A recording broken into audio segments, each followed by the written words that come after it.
पिछले पाठ में हमने नंदनवन इस चित्रयुक्त पाठ का अध्ययन किया।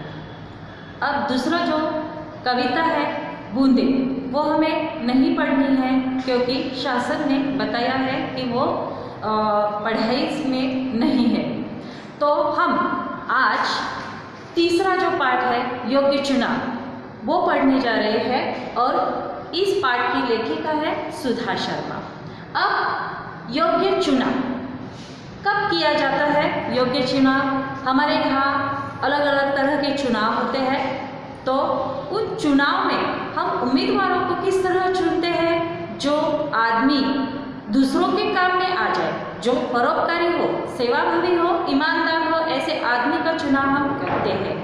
इसी कहानी में सुधा शर्मा ने यही बताया है इस कहानी द्वारा कि योग्य व्यक्ति मंत्री पद के लिए कैसा होना चाहिए। यहाँ इस पाठ में एक कहानी दी हुई है। इस कहानी में 3 पात्र हैं, वो है मंत्री मंगलसेन, राजा मंगलसेन, मंत्री जगतराम और जो जिसका चुनाव किया गया है उसका नाम है कर्वे।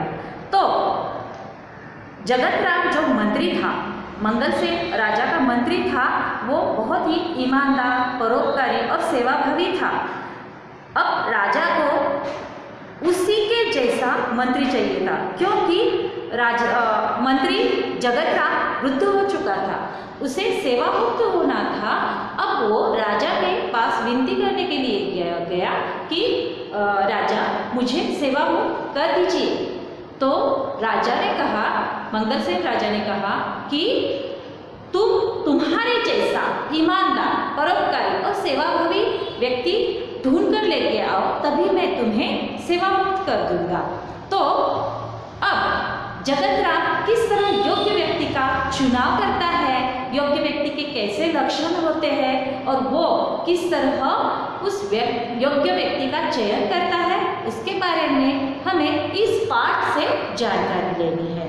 बच्चों, जो मैंने यहाँ शब्दार्थ दिए हुए हैं उनका अध्ययन भी आपको अच्छी तरह से करना है।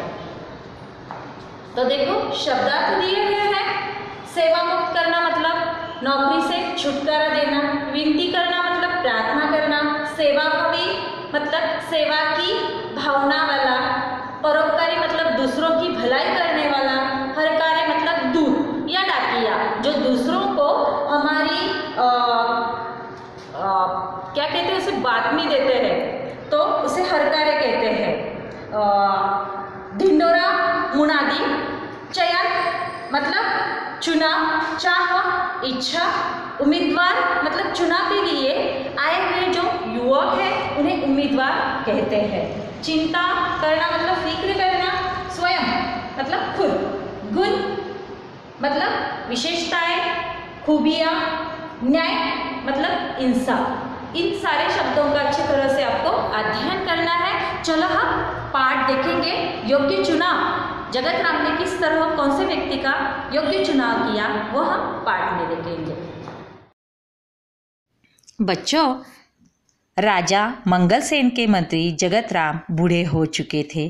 अब उनसे काम नहीं हो रहा था। उन्होंने राजा से स्वयं को सेवा मुक्त करने की विनती की। तो राजा मंगलसेन ने कहा, आप पहले अपने जैसा सेवाभावी, परोपकारी और ईमानदारी मंत्री का चुनाव कर लीजिए। देखो बच्चों, मंत्री कैसा होना चाहिए, उसमें कौन से गुण होने चाहिए? वो सेवाभावी होना चाहिए, परोपकारी होना चाहिए, ईमानदार होना चाहिए, तभी वो मंत्री पद के लिए अच्छा होता है, तभी आपको सेवा मुक्त किया जाएगा। ऐसा मंगलसेन ने जगतराम से कहा। तो जगतराम ने आदेश दिया, राज्य में ढिंडोरा पिटवा दो। ढिंडोरा मतलब मुनादी करना, सबको जोर जोर से ढोल बजाकर बता देना, राज्य में ढिंडोरा पिटवा दो कि राज्य के नए मंत्री का चयन अगले गुरुवार को किया जाएगा। इस पद के इच्छुक 11 बजे राज दरबार में पहुँचे। हरकारे गांव गांव ढिंडोरा पीटने लगे। देखो, जगतराम ने जैसे ही हरकारे को आदेश दिया कि जाओ और जाके सभी जगह ढिंडोरा पिटवा दो, मंत्री का चयन करना है। तो उनका आदेश पाकर हरकारे गांव-गांव जाकर ढिंडोरा पीटने लगे, सबको बताने लगे कि यह समाचार देने लगे कि राज्य के नए मंत्री का चयन है, अगले गुरुवार को आ जाइए, 11 बजे राज दरबार में पहुँचे। ऐसा हरकारों ने सभी को बताया। तो देखो बच्चों, चयन वाले दिन राज दरबार की ओर जाने वाले मार्ग पर सुबह से ही नवयुवकों की भीड़ लग गई थी। सैकड़ों की संख्या में युवक दरबार की ओर जा रहे थे। देखो बच्चों, मंत्री पद जो मंत्री पद का चुनाव था, उस पद के लिए बहुत सारे युवक राज दरबार की ओर जाने लगे। सैकड़ों की संख्या में, मतलब 100 की संख्या में युवक दरबार की ओर जा रहे थे। सबको लग रहा था कि वो मंत्री पद के लिए योग्य है, इसलिए वो राज दरबार की ओर जा रहे थे। इसी रास्ते पर एक तरफ एक वृद्ध हताश सा बैठा था, निराश हो गया था, उसे कुछ सूझ नहीं रहा था। क्योंकि उसकी बैलगाड़ी का एक पहिया रास्ते के किनारे कीचड़ में फंस गया था। देखो बच्चों, इसीलिए उसे कुछ सूझ नहीं रहा था। वृद्ध ने कई बार पहिया कीचड़ से निकालने की कोशिश की, पर असफल रहा। अब देखो, वो वृद्ध बूढ़ा हो चुका था, उसमें इतनी ताकत नहीं थी, इसीलिए उसने बहुत बार कोशिश की, लेकिन वो सफल ही नहीं हो रहा था, असफल रहा। मंत्री पद के अनेक उम्मीदवारों ने राज दरबार जाते समय यह दृश्य देखा, पर किसी ने भी वृद्ध की सहायता नहीं की। देखो बच्चों, क्या करना चाहिए हमें? कोई अगर किसी को सहायता की ज़रूरत हो तो हमें उसकी सहायता करनी चाहिए, लेकिन इन उम्मीदवारों ने उस वृद्ध की सहायता नहीं की और वो वैसे ही राज दरबार की तरफ चल दिए। अब देखो बच्चों, उम्मीदवार युवकों में एक था कर्मवीर। कर्मवीर बहुत गरीब था बच्चों, निर्धन परिवार का प्रतिभाशाली नवयुवक था। प्रतिभाशाली मतलब बहुत बुद्धिमान था बच्चों वो, लेकिन वो गरीब था। वह तेजी से दरबार की ओर जा रहा था। वो भी चाहता था कि वो मंत्री पद के लिए चुनाव लड़े, इसीलिए वो भी तेजी से राज दरबार की ओर जा रहा था। उसी समय बैलगाड़ी वाला वृद्ध एक बार फिर पहिया कीचड़ से बाहर खींचने का प्रयास कर रहा था। यह दृश्य किसने देखा फिर बच्चों? कर्मवीर ने। यह दृश्य देखकर दरबार पहुंचने की चिंता न करते हुए कर्मवीर ने सीधे कीचड़ में उतरा। जोर लगाकर उसने बैलगाड़ी का पहिया कीचड़ से बाहर निकाला। देखो बच्चों, कर्मवीर युवक था, इसीलिए उसमें ताकत ज़्यादा थी। उसने जोर लगाया तो बैलगाड़ी का पहिया कीचड़ से बाहर निकल आया। तो देखो बच्चों, हम जब भी किसी की सहायता करते हैं तो जिसकी सहायता की उसे बहुत अच्छा लगता है, वो मन से हमें आशीष देता है। वृद्ध ने भी ऐसा ही किया। वृद्ध ने उसे ढेरों आशीर्वाद दिए, फिर इनाम में कुछ रुपए देने चाहे, पर कर्मवीर ने विनम्रता से मना कर दिया। देखो कर्मवीर कैसा था? ईमानदार था। उसने उस वृद्ध के पास से पैसे नहीं लिए, उसने उसकी सहायता की थी। पैसे के लिए उसने उसकी सहायता नहीं की थी, इसीलिए कर्मवीर ने विनम्रता से उसे पैसे देने से मना कर दिया। देखो बच्चों, देर हो जाने की आशंका से अब उसे देर हो रही थी। वो बहुत ही डर गया था, कहीं देर न हो जाए और मंत्री पद चला न जाए, चुनाव हो न जाए। इसकी वजह से उसे आशंका होने लगी कि चुनाव हो जाएगा। इसीलिए देर हो जाने की आशंका से भागते दौड़ते कर्मवीर दरबार पहुंचा। वह हाँफ रहा था। हाँफना मतलब बच्चों सांस फूलना, सांस आना जाना, जोर जोर से आना जाना, उसे हाँफना कहते हैं। तो वह हाँफ रहा था।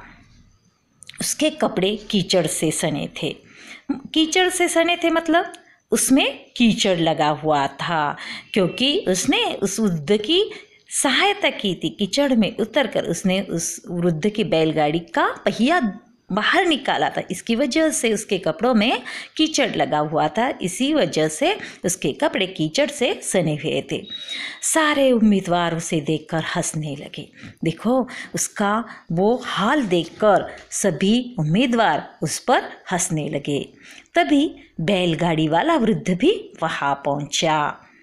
वह वृद्ध कोई और नहीं बल्कि स्वयं मंत्री जगतराम थे। देखो बच्चों, उन्होंने किस तरह परीक्षा ली।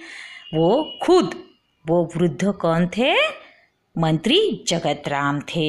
उन्होंने सारी घटना राजा को सुनाई। फिर जगतराम ने राजा से कहा, महाराज, कर्मवीर में वे सारे गुण हैं जो राज्य के मंत्री के लिए आवश्यक है। देखो बच्चों, सारे गुण मतलब कौन से गुण थे उसमें? उसने पैसे नहीं लिए, इसके लिए वो ईमानदार भी था, परोपकारी था, दूसरों की सहायता करने वाला था, सेवाभावी था। ये सारे गुण मंत्री में होने चाहिए। और ये सारे गुण किस में थे? कर्मवीर में थे। इसीलिए जगतराम ने राजा को उसकी सिफारिश की। उसने कहा, महाराज, कर्मवीर में वे सारे गुण हैं जो राज्य के मंत्री के लिए आवश्यक है। सारी बातें जानकर राजा मंगलसेन बहुत प्रसन्न हो गए। प्रसन्न होना मतलब बहुत खुश होना।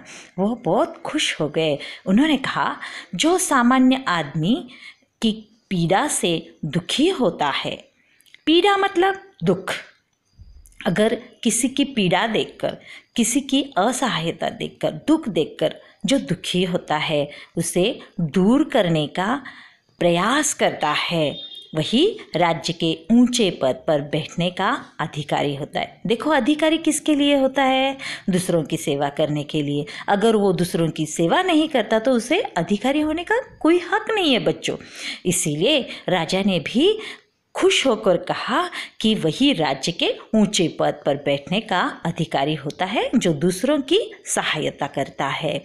जगतराम जी ने योग्य व्यक्ति का चुनाव किया है। आज से कर्मवीर राज्य के नए मंत्री होंगे। देखो बच्चों, इस तरह सैकड़ों युवक उस पद को पाने के लिए राज दरबार में पहुंचे थे। लेकिन बूढ़े मंत्री जगतराम ने बड़ी चतुराई से उनकी परीक्षा ली। उन्होंने कर्मवीर को ही इस पद के लिए चुना, क्योंकि उन्होंने यह जान लिया था कि कर्मवीर ही अच्छा मंत्री बन सकता है। मंत्री बनने के लिए आवश्यक गुण केवल कर्मवीर में ही थे। इसीलिए जगतराम ने उसकी सिफारिश राजा से की और राजा ने जगतराम के योग्य व्यक्ति के चुनाव के लिए उन्होंने कहा कि जगतराम ने योग्य व्यक्ति का चुनाव किया है, तो आज से कर्मवीर राज्य के नए मंत्री होंगे। देखो बच्चों, तो हमें आज इस पाठ से क्या सीख मिलती है? बच्चों, हमें इस कहानी से यह सीख मिलती है कि चुनाव में व्यक्ति के गुणों को ही महत्व देना चाहिए। गुणी व्यक्ति ही अपने पद की प्रतिष्ठा बढ़ा सकता है। समझ में आया बच्चों पाठ? तो बच्चों, आपको यह पाठ बार बार पढ़ना है और उसका अध्ययन करना है, ठीक है? मैं अब इस कहानी के आधार पर कुछ प्रश्न आपको दे रही हूँ। उन प्रश्नों के उत्तर आपको अपनी गृह कार्य की कॉपी में लिखने हैं, ठीक है? देखो, प्रश्न पहला, निम्नलिखित प्रश्नों के उत्तर एक वाक्य में लिखो। 1. मंत्री जगतराम ने राजा से क्या विनती की? 2. राजा मंगलसेन कैसा मंत्री चाहते थे? 3. बैलगाड़ी वाला वृद्ध कौन था? 4. कर्मवीर को राज्य का नया मंत्री क्यों चुना गया?